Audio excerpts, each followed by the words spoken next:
भक्ति योग की महिमा बताई कि ये भक्ति योग सर्वोच्च है, सभी योगों में सर्वश्रेष्ठ है, सरल है, सुगम है और आसानी से मुझे भगवान को प्राप्त करने का रास्ता है। इस बात को बताने के लिए भक्ति योग की महिमा श्री कृष्ण ने बताई कि भक्ति योग सर्वश्रेष्ठ है। सभी योगों का पराकाष्ठा भक्ति योगी हैं। सभी योग आके भक्ति योग में ही सम्मिलित होते हैं। क्यों?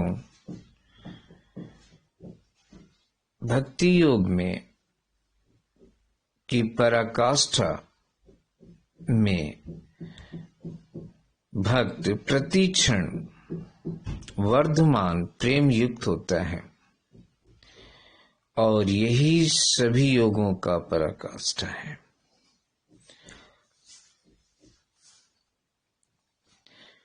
इसको बताने के लिए भगवान ने बिना अर्जुन के पूछे अध्याय 6 में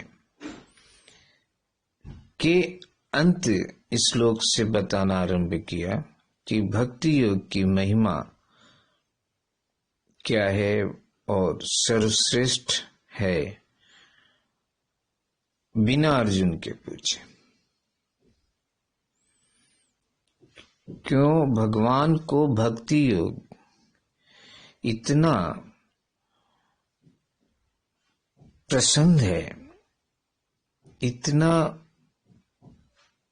युक्त है उन्हें कि वो इस भक्ति योग को बताने के लिए प्रफुल्लित हो उठे।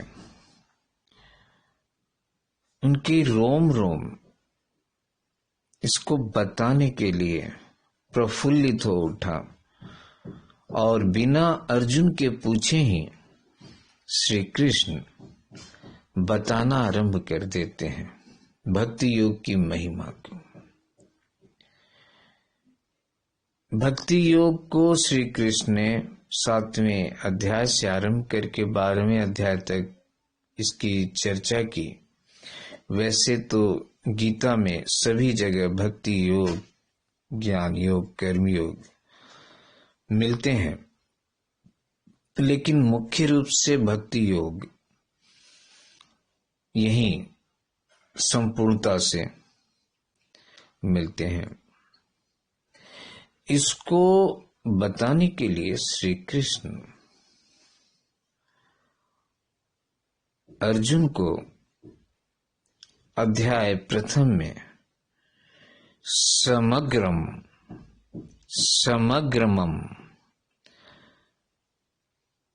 पद का प्रयोग किया और संशय रहित पद का प्रयोग किया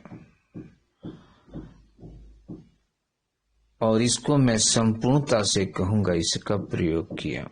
उसे तुम सुनो। समग्रम का अर्थ है भगवान श्री कृष्ण के समग्र रूप, overall form of Lord Shri Krishna. इस समग्रता को जब तुम जानोगे, मेरे विभूति से, वैभव से, ऐश्वर्य से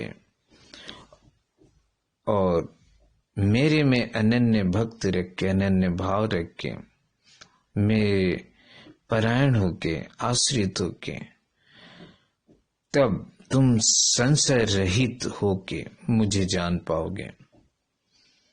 मेरे समग्र रूप को मैं तुम्हें बता रहा हूं, उसे तुम सुनो। श्री कृष्ण अपने समग्र रूप को यहीं भक्ति योग में ही चर्चा के लिए, विचार के लिए आरंभ किया। इससे पहले समग्रता पद का कहीं पे भी उल्लेख नहीं किया था। श्री कृष्ण ने समग्रता, समग्रमम शब्द का आरंभ यहां इसलिए किया कि समग्रता में ही भक्ति योग है। समग्रम, श्री कृष्ण के समग्र रूप भक्ति योग के द्वारा ही प्राप्त की जा सकती है, अनुभव की जा सकती है। समग्र रूप को श्री कृष्ण ने इसी अध्याय के 29 और 30 श्लोक में चर्चा की और 8वें अध्याय के 4थे श्लोक में अपने समग्र रूप की चर्चा की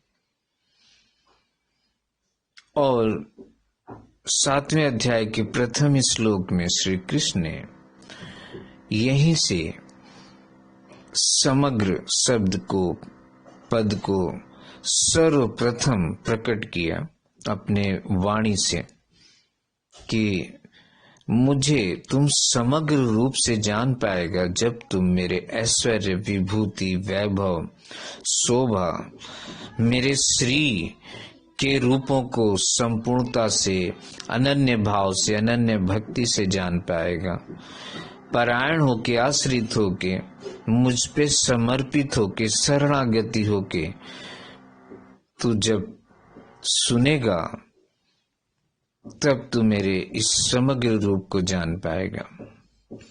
और ये सिर्फ भक्ति योग में ही संभव है। समग्रता में भगवान के संपूर्ण रूप आ जाते हैं।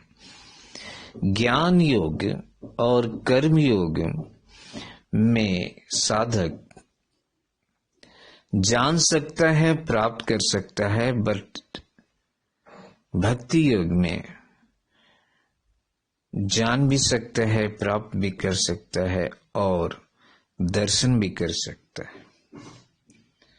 ये समग्रता है। समग्र रूप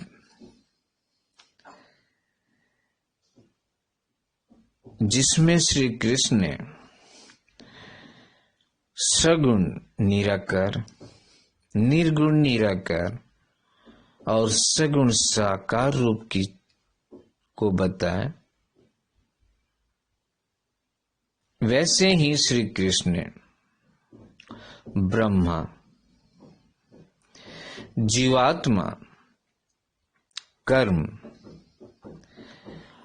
अधिभूत, अधिदेव, अधियज्ञ भी बताया। मेरे समग्र रूप को जानने के लिए तुझे भक्ति योग का सहारा लेना पड़ेगा अर्जुन। भक्ति योग से ही तू मेरी समग्रता को जान पाएगा।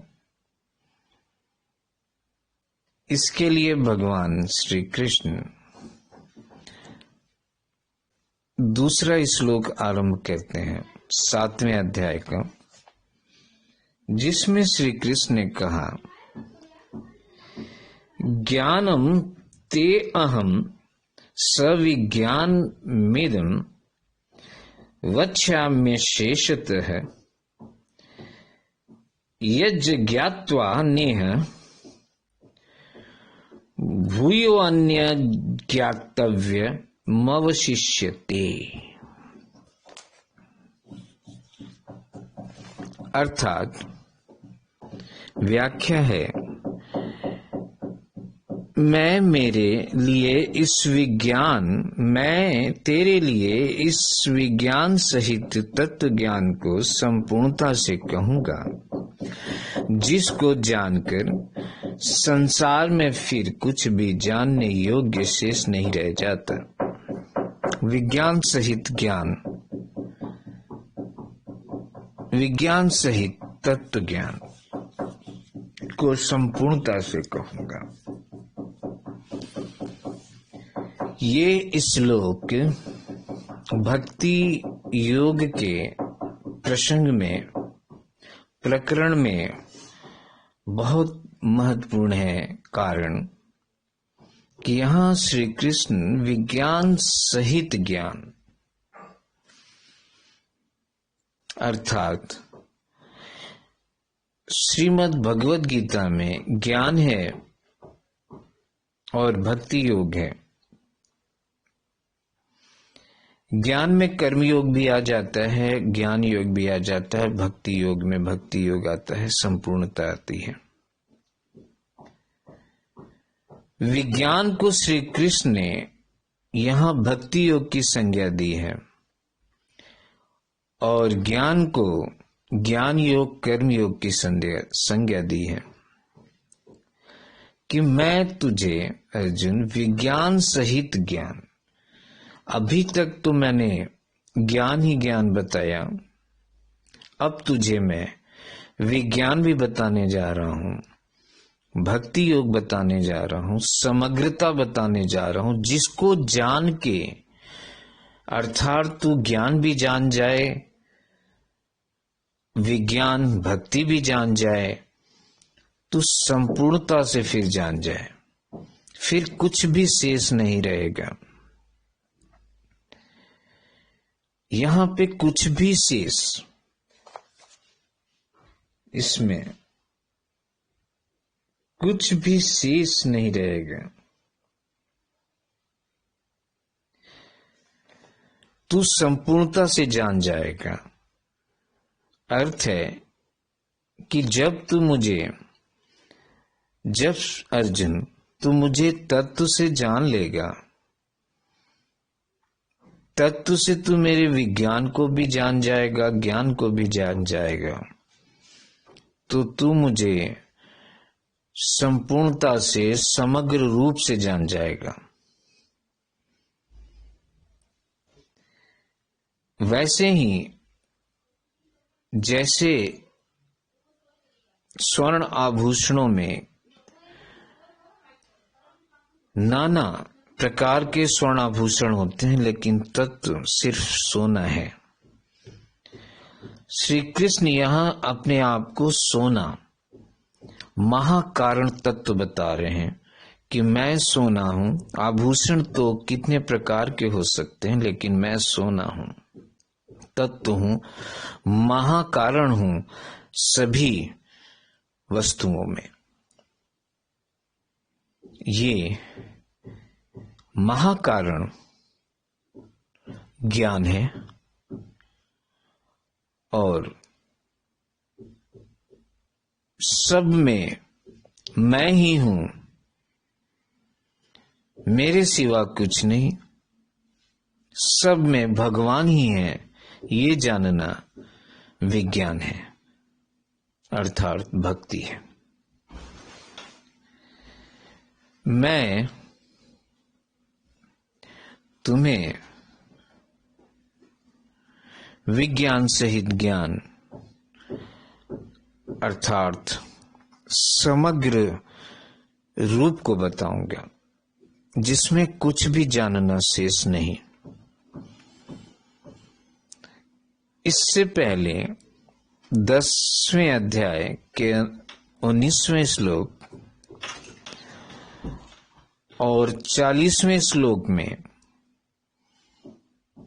जो आने वाला अध्याय भक्ति योग का, उसमें श्री कृष्ण ने 10वें अध्याय के 19वें श्लोक में बताया कि मेरे विस्तार का अंत नहीं, अनंत हूं मैं। और 10वें अध्याय के 40वें श्लोक में बताया कि मेरे विभूतियों का अंत नहीं, अथाह हूं मैं। और मैं प्राथमिक रूप से, मुख्यता के रूप से मैं कहूंगा, प्राथमिकता से कहूंगा, जो जो मुख्य हैं उन मैं जहां हूं उसको मैं बताऊंगा, लेकिन विस्तार का अंत नहीं। और जिस जिस विभूतियों में मैं हूं, जो जो विभूतियां मेरी हैं, उसे भी मैं प्राथमिक रूप से बताऊंगा, मुख्यतः बताऊंगा, संपूर्णता से नहीं, क्योंकि मैं अनंत हूं। विस्तार का अंत नहीं, विभूतियों का अंत नहीं। इससे आने वाले अध्याय 10वें के 19वें और 40वें श्लोक में श्री कृष्ण ने अर्जुन को अनंत, अगाध,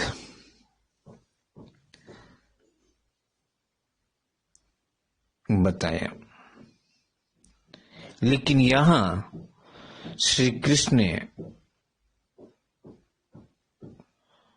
अशेषतः पद का प्रयोग किया कि तू जब मुझे विज्ञान सहित ज्ञान को तत्व से जान लेगा तो कुछ भी जानने योग्य शेष नहीं रहेगा। अशेषतः मीन्स मैं संपूर्णता से कहूंगा अर्जुन, मैं अपने विज्ञान सहित ज्ञान को, मैं अपने समग्र रूप को, स्वरूप को, समग्रता को संपूर्णता से कहूंगा कि मैं कहां विज्ञान के रूप में और कहां ज्ञान के रूप में विराजमान हूं, भगवान के रूप में।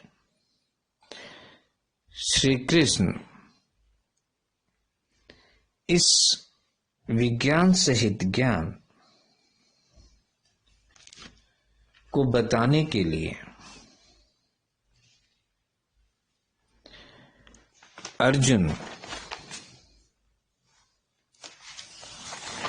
अर्जुन से कहा कि मेरा विस्तार अथाह है,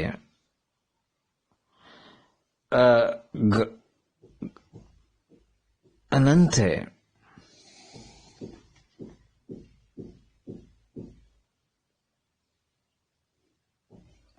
अगाध है, जिसको तू जान नहीं पाएगा, लेकिन तत्व से जान के तू मुझे जान लेगा। श्री कृष्ण ने यहां तत्व शब्द को प्रयोग किया कि तत्व से जब मेरे विज्ञान को और ज्ञान को, अर्थात विज्ञान सहित ज्ञान को जब तत्व से जान लेगा, तब तू मुझे संपूर्णता से जान लेगा। श्री कृष्ण ने अध्याय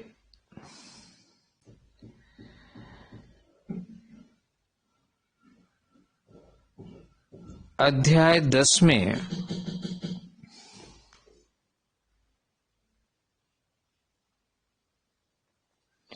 अर्जुन को मानने की बात कही कि अर्जुन, तुमसे मैं अपने संपूर्ण विचारों को, संपूर्ण अलौकिकता को कहूंगा, जिसको तू मान ले, मान्यता कर ले। और 14वें अध्याय में श्री कृष्ण ने अर्जुन से कहा कि ऐसे विचार, ऐसे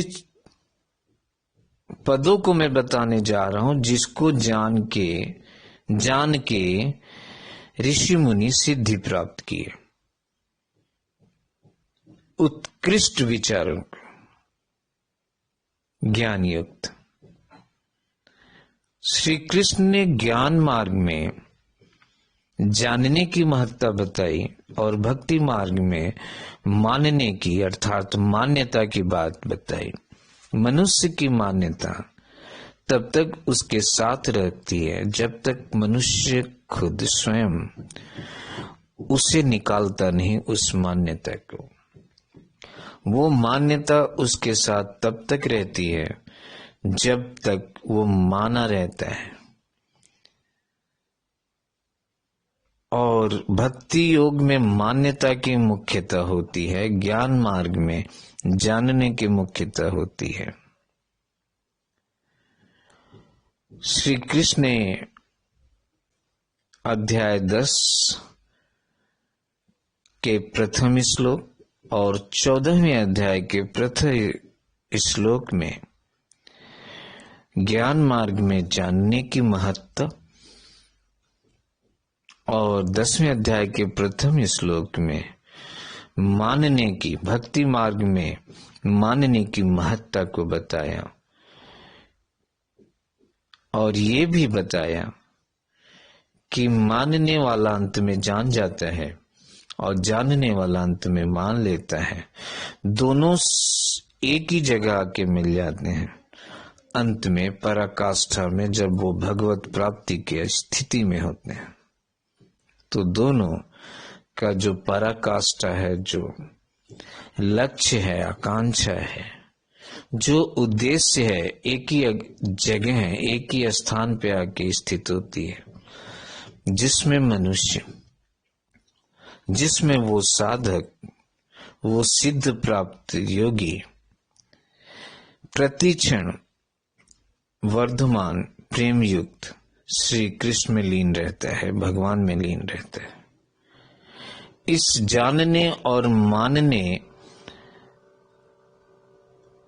की महत्ता को श्री कृष्ण ने बताया। वैसे ज्ञान योग में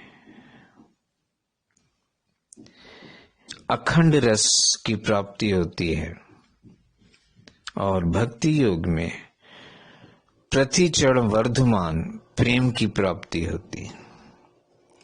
इसमें प्रतिक्षण वर्धमान रस की प्राप्ति होती है भक्ति योग में। ज्ञान मार्ग में अखंड रस की प्राप्ति होती है। दोनों मार्ग समान है, दोनों मार्ग श्री कृष्ण तक, भगवान तक जाते हैं, अपने पराकाष्ठा पे, अपने अंतिम स्थिति में, अपने भगवत प्राप्ति के स्थिति में। लेकिन साधना अलग है, डिफरेंट है, भिन्न है। एक में जानना महत्वपूर्ण है, एक में मानना, मान्यता करना महत्वपूर्ण है। तो विज्ञान सहित ज्ञान को मैं तत्व से कहूंगा, जिसको जानने के बाद कुछ शेष नहीं रहेगा। श्री कृष्ण ने संपूर्णता से कहने की बात कही और नथिंग विल रिमेन, शेष कुछ भी नहीं रहेगा, सब कुछ जान जाओगे जब मुझे तुम तत्व से मुझे जान जाओगे। इसको कहने के लिए श्री कृष्ण ने इस अध्याय 7वें अध्याय को विज्ञान सहित ज्ञान बताया, विज्ञान सहित ज्ञान का प्रकरण बताया कि मैं विज्ञान सहित ज्ञान के प्रकरण को आरंभ कर रहा हूं, समग्रता के प्रकरण को आरंभ कर रहा हूं, जिसे तू मेरे स्वरूप सगुण निराकार, निर्गुण निराकार और सगुण साकार, ब्रह्मा, कर्म, जीवात्मा, अधिदेव, अधिभूत, अधियज्ञ, इन सबको संपूर्णता से जान जाएगा। मेरे कितने प्रकार के भक्त हैं उसको भी श्री कृष्ण ने इस अध्याय में बताया, और उस भक्तों में ज्ञानी भक्त जो परम प्रेमी भक्त हैं उसको अपनी आत्मा बताया कि मेरी आत्मा उसमें निवास करती है, उस ज्ञानी भक्त में। श्री कृष्ण ने अपनी समग्रता को बताने के लिए इस अध्याय 7 को प्रयोग किया। इस अध्याय 7 को अपने संपूर्णता विज्ञान सहित ज्ञान को, अपनी समग्रता को बताने के लिए श्री कृष्ण ने प्रयोग किया। इसमें श्री कृष्ण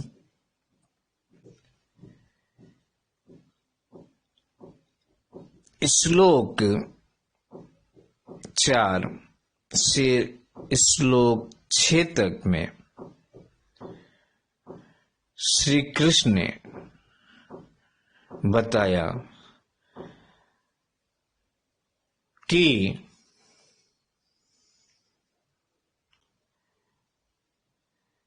ये अपरा अर्थात पृथ्वी, जल, अग्नि, वायु, आकाश, मन, बुद्धि, अहंकार, ये 8 प्रकार के अपरा मैं हूं, और इस अपरा शक्ति में परा अर्थात जीवात्मा के रूप में विराजमान मैं हूं।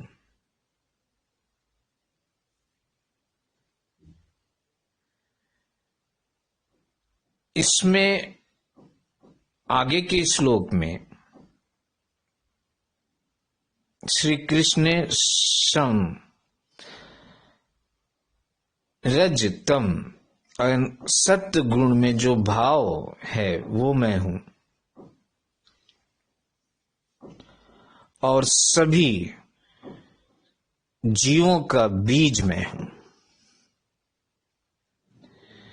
ये बता के श्री कृष्ण ने ज्ञान को बताया और सभी संसार मेरे में वैसे ही गुथे हैं, रचे पचे हैं, जैसे धागे में उसी धागे के बने हुए मणियां गुथी रहती हैं, वैसे ही सभी जीव मेरे में गुथे हुए हैं, अर्थात मैं सभी में हूं, मैं मेरे में सभी गुथे हुए हैं मणियों के समान और मेरे ही अंतर्गत हैं। इसको बता के श्री कृष्ण ने विज्ञान बताया। मैं यहां ज्ञान और विज्ञान कहां श्री कृष्ण ने प्रदर्शित किया अपने श्लोकों में, उसकी चर्चा श्री कृष्ण ने अपने आगे के श्लोक में, श्री कृष्ण अपने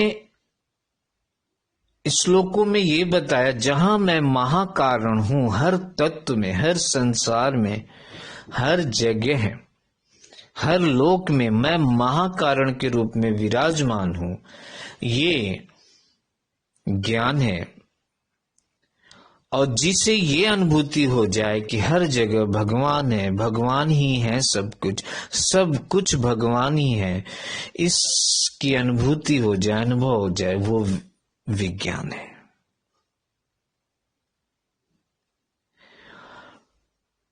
परा अपरा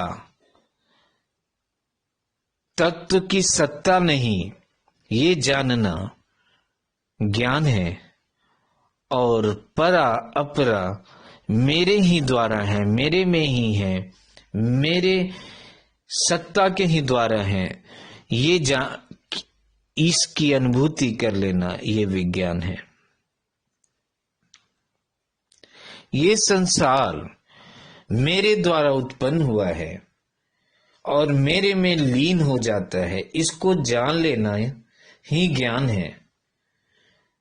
और ये संसार मेरे सिवा कुछ नहीं, मेरे आश्रित है, सब जगह भगवान ही है, सब भगवान ही है, ऐसा मान लेना, ऐसी अनुभूति कर लेना, ऐसा अनुभव कर लेना विज्ञान है। तो महाकारण ज्ञान है और उस महाकारण मेरे द्वारा ही है, विज्ञान है। अहम सहित संसार के सभी तत्व, सभी परा अपरा तत्व को जान लेना ही समग्रता को जानना, विज्ञान सहित ज्ञान को जानना। विज्ञान सहित ज्ञान मेरी समग्रता, समग्र मम समग्रता ही है। मेरी संपूर्णता से मुझे जान लेना ही विज्ञान सहित ज्ञान को जानना है। फिर श्री कृष्ण ने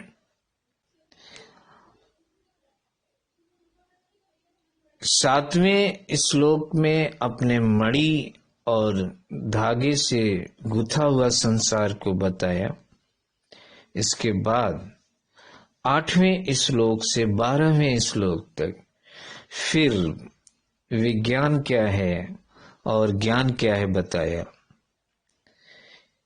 कहा कि जल में रस मैं हूं, सूर्य चंद्र में प्रभा मैं हूं, सत्व रज तमो गुण का भाव मैं हूं,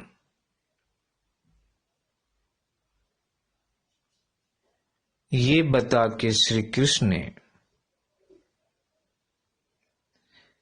ज्ञान कहा कि ये ज्ञान है और मैं इनमें नहीं और वे मेरे में नहीं, अर्थात हर जगह सब में मैं ही मैं हूं, ये बता के जो 12वां श्लोक है विज्ञान बताया,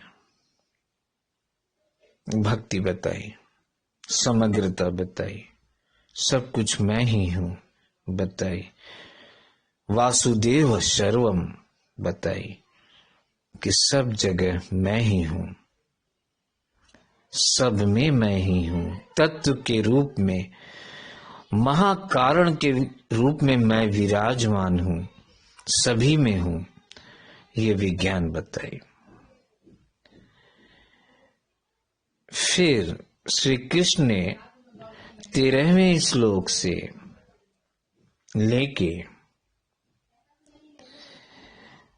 18वें श्लोक तक अपने भक्तों के बारे में चर्चा की कि भक्त, सभी भक्त ऐसे सत्व रज तमो में युक्त गुणों से युक्त मनुष्य उसी में बझा फंसा रहता है, लेकिन उस प्रकृति के रचना गुणों से जब वो रहित हो जाता है, जब उस गुण को मेरा गुण समझ के, उस माया को मेरा माया समझ के उससे तर जाता है, उससे तिरोहित हो जाता है, तब वो मुझे जान जाता है। और उस तिरोहित होने वाले ऐसे मेरे 4 प्रकार के भक्त हैं, जिसे श्री कृष्ण ने बताया कि अर्थार्थी ये मेरे प्रथम, आर्त ये मेरे द्वितीय, और जिज्ञासु ये मेरे तृतीय, और ज्ञानी ये चतुर्थ प्रकार के मेरे भक्त, जो इस त्रिगुणी माया से तर जाते हैं, जो उदार हैं। इस 4 प्रकार के भक्त मुझे जानते हैं, मुझे जानने का प्रयास करते हैं, मुझे मानने का प्रयास करते हैं, ऐसी मान्यता रखते हैं कि वो मुझे जान सके, मुझे मान सके। इन सभी भक्तों में फिर सर्वश्रेष्ठ भक्त ज्ञानी को बताया, अर्थात मुझ में प्रेम रखने वाले, मुझे मेरे भक्त, मुझे भक्ति करने वाले, इस ज्ञानी को बताया। तो ये जानना तत्व से ज्ञान है। और फिर भगवान ने 7वें अध्याय के 19वें श्लोक में बताया कि जो भगवान को, जो मुझे वासुदेव सर्वम जान जाता है, वो अलौकिक पुरुष है, और यही वासुदेव सर्वम जान जाना ही विज्ञान है। वासुदेव सर्वम अर्थात भगवान ही सब कुछ है, वासुदेव ही सब कुछ है, श्री कृष्ण ही सब कुछ है, मैं ही सब कुछ हूं। ऐसा श्री कृष्ण ने 19वें श्लोक में बताया। ये वासुदेव सर्वम भक्ति योग का महत्वपूर्ण पद है। श्री कृष्ण ने जब जब मैं ही सब कुछ हूं, भगवान श्री कृष्ण ही सब कुछ है, भगवान ही सब कुछ है, मेरे आश्रित हो जाओ, मेरे परायण हो जाओ, मेरे में भक्ति रखो, अर्थात वो वहां वासुदेव सर्वम ही बोल रहे हैं। वासुदेव सर्वम में सब कुछ है, सब कुछ भगवान ही है। ये पद बहुत महत्वपूर्ण पद है भक्ति योग का। वासुदेव सर्वम 7वें अध्याय का 19वां श्लोक। फिर श्री कृष्ण ने 20वें श्लोक से 28वें श्लोक तक देवताओं की चर्चा की कि जो देवताओं को पूजा करते हैं वो देवताओं को प्राप्त करते हैं, और जो मुझे पूजते हैं वो मुझे प्राप्त करते हैं। सभी दुखों से रहित होके, निर्द्वंद होके, संभाव होके वो जब मुझे पूजते हैं तो मुझे प्राप्त करते हैं। ये ज्ञान बताया। फिर अध्याय के 2 अंत श्लोक में 29 और 30वें श्लोक में अपने समग्र रूपों की चर्चा करते हुए बताया कि ब्रह्मा, जीवात्मा, कर्म, अधिभूत, अधिदेव, अधियज्ञ, ये मेरे समग्र रूप हैं, और इसको जानना और इसको मान लेना, मान्यता कर लेना, इसको अनुभूति कर लेना ही विज्ञान है। तो फिर 29 और 30 श्लोक में विज्ञान बताया, और 20वें से 28वें श्लोक तक को ज्ञान बताया। श्री कृष्ण 7वें अध्याय को विज्ञान और ज्ञान में बांट रखा है कि विज्ञान क्या है और ज्ञान क्या है, और इन दोनों को तत्व से जान लेना ही समग्रता है। मेरा समग्र स्वरूप है, मैं समग्रता से भक्ति योग में हूं। समग्र स्वरूप से निर्गुण निराकार सगुण निराकार सगुण साकार रूप से मैं विराजमान हूं। मुझे कोई भक्त निर्गुण निराकार से पूछते हैं, प्राप्त करते हैं, मुझे कोई सगुण साकार रूप से पूछते हैं, प्राप्त करते हैं, मुझे कोई सगुण साकार रूप से पूछते हैं और प्राप्त कर लेते हैं, और सगुण साकार रूप ही भक्ति योग है। इसी सगुण साकारता में ही संपूर्णता है, समग्रता है, भक्ति योग है। इसी में मनुष्य ब्रह्मा को अर्थात भगवत प्राप्त देवता को जान लेता है। इसी में मनुष्य जीवात्मा को अर्थात सभी जीवों में उपस्थित जीव को, उस आत्मा को जान लेता है। कर्म को अर्थात मेरे द्वारा रचे गए सृष्टि की रचना कर्म को वो जान लेता है। मेरे अधिभूत अर्थात संसार में मैं भूतों में महाकारण के रूप में, संसारिक रूपों में मैं, सभी तत्वों में मैं महाकारण के रूप में विराजमान हूं, वो जान लेता है। अधिदेव अर्थात वो हिरण्यगर्भ ब्रह्मा को, संपूर्ण भगवत प्राप्त स्थित मनुष्य को, ब्रह्मा को वो जान लेता है, और अंत में अधिदेव रूप अर्थात श्री अंत में अधियज्ञ रूप अर्थात भगवान विष्णु जो कि सभी जीवों में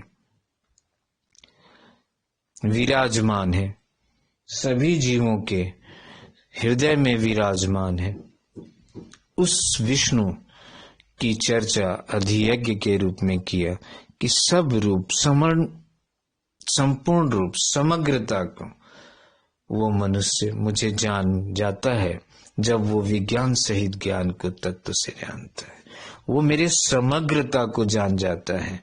श्री कृष्ण ने इस अध्याय में 7वें अध्याय के दूसरे श्लोक में ये बात बोली।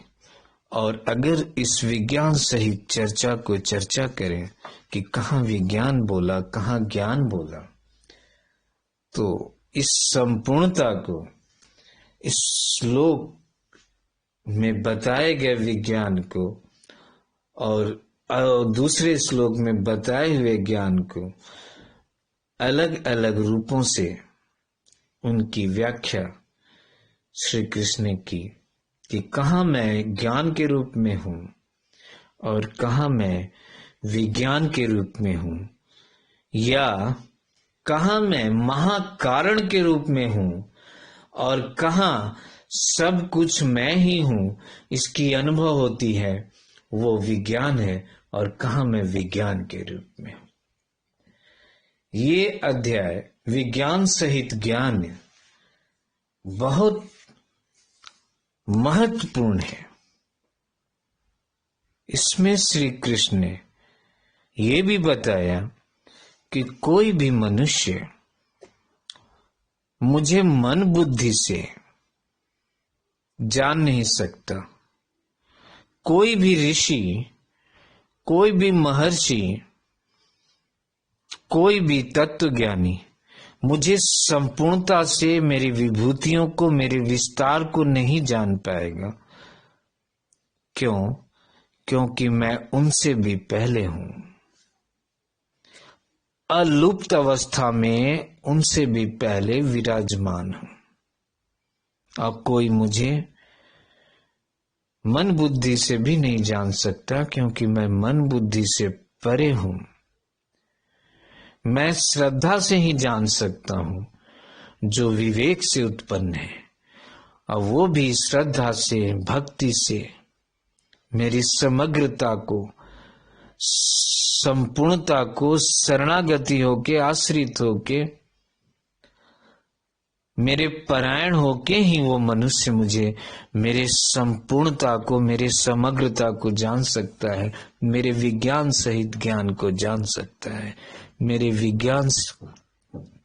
विज्ञान सहित ज्ञान को तत्व से जान सकता है। जब वो परायण होगा, जब वो मेरे आश्रित होगा, जब वो मेरे शरणागति होगा, जब वो सब कुछ छोड़ के बच्चों के समान मेरे अवलंबन हो जाएगा, मेरे गले पे अवलंबित हो जाएगा, लटक जाएगा, रास्ता रहित हो जाएगा, मार्ग रहित हो जाएगा, वो सारे मार्ग को मेरे द्वारा ही प्रदर्शित किया हुआ जानेगा, मेरे आधार को समझ जाएगा, मुझे ही आधार मान लेगा, मेरे प्रणिपात हो जाएगा, मेरे आश्रित हो जाएगा, मेरे शरणागत हो जाएगा, तभी वो मेरे समग्र रूप को, वासुदेव सर्वम,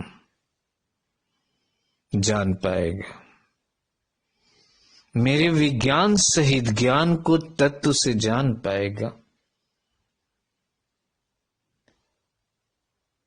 तभी वो मुझे जान पाएगा। ये कह के श्री कृष्ण भक्ति योग की महिमा, विज्ञान सहित ज्ञान की महिमा समग्र स्वरूप की महिमा, ओवरऑल फॉर्म की महिमा, ओवरऑल अपीयरेंस की महिमा श्री कृष्ण ने अर्जुन को बताया। कहा कि अर्जुन, जब तुम मुझे तत्व से, विज्ञान सहित ज्ञान के तत्व को जानोगे तो कुछ भी जानने के लिए शेष नहीं रहेगा। तुम मुझे समग्रता से जान जाओगे। मेरे समग्र रूप को, स्वरूप को जान के, मुझे मान के मेरे में तल्लीन लीन हो जाओगे। भगवत प्राप्ति कर लोगे, परम धाम की प्राप्ति कर लोगे। इस विज्ञान सहित ज्ञान को तत्व से जान के, विज्ञान भक्ति,